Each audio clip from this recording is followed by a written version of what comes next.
One of, if not the most famous UFO incidents in Japanese history, took place during the Showa era, in 1975. The case was thoroughly investigated and is still brought up today as perhaps the most authentic sighting Japan has had to date. But what really happened that day, and did aliens really visit Kofu City in the 1970s?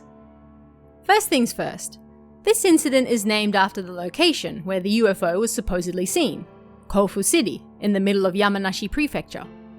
As the story goes, two second-grade boys, cousins, from a nearby elementary school, were walking home around 6 p.m. on February 23, 1975, when they spotted an orange light in the sky.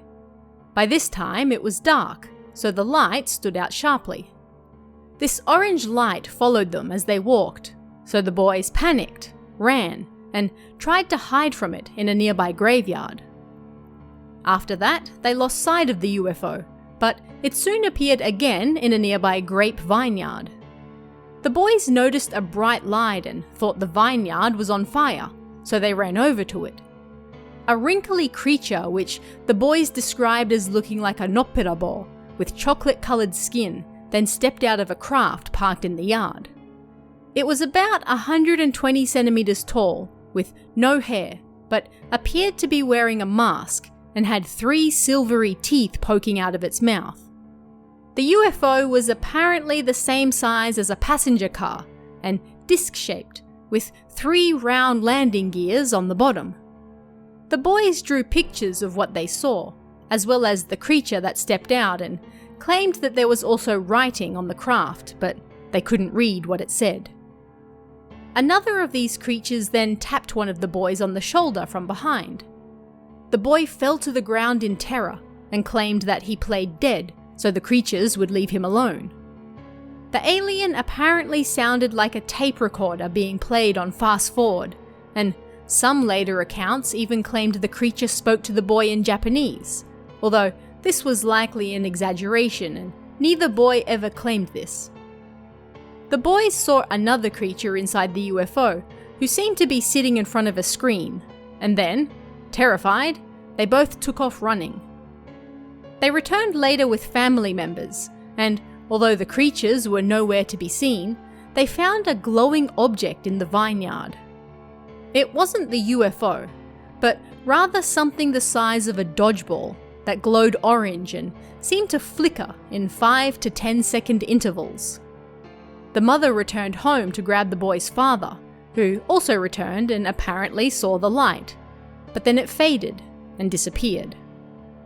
Unsure of what they'd actually seen, the family described it as a hitodama, or a ball of fire that's generally believed to be the souls of the dead. The boys talked about it at school the next Monday, even drawing pictures of what they saw. Their teacher didn't believe them, of course, but they were so insistent and weren't the type to normally lie about things. So she had the principal contact the local Yamanashi Nichi newspaper, and a reporter took the two boys back to the location of the sighting. There, they discovered that several concrete pillars had fallen down, as well as a large wire net that was spread over them, like something large had landed on top of them and broke them.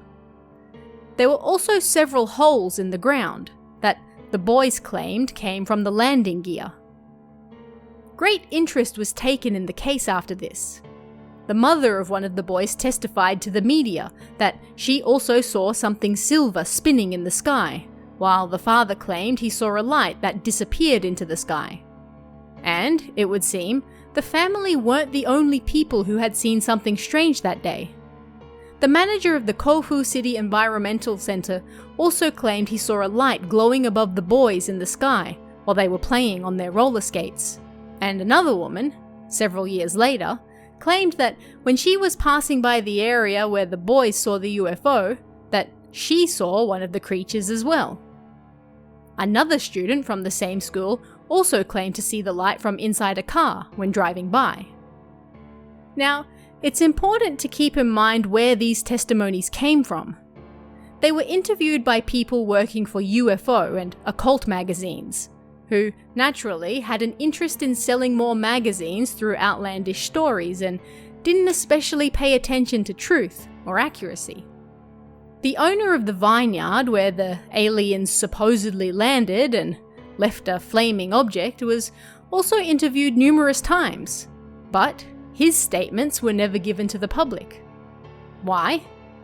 Because he didn't claim to have seen a UFO or aliens. Following the Yamanashi Nichi newspaper's investigation, an engineer who specialized in radiation decided to visit the site and conduct an investigation himself. Through numerous samples taken over a month, he reported that he uncovered artificial residual radioactivity at the location the craft supposedly landed on. However, he couldn't confirm one way or the other whether this could actually have been caused by a spacecraft or if it was just fallout from the numerous nuclear tests that were taking place around the globe at the time. It was also reported that the night the boys saw the light, it was clear and cloudless, and there were regular flights over Kofu City between 6 and 7 p.m. It was possible that the boys saw the tail lights and flares of YS-11 propeller planes flying overhead at the time. Either way, setting aside what it actually was that the boys saw that night, it seems likely that they, and others, did indeed see something. What that something was is still up for debate, but the case became one of the most famous UFO sightings in Japanese history and is still discussed and analysed today. But what do you guys think? Let me know in the comments below and I'll see you again next time.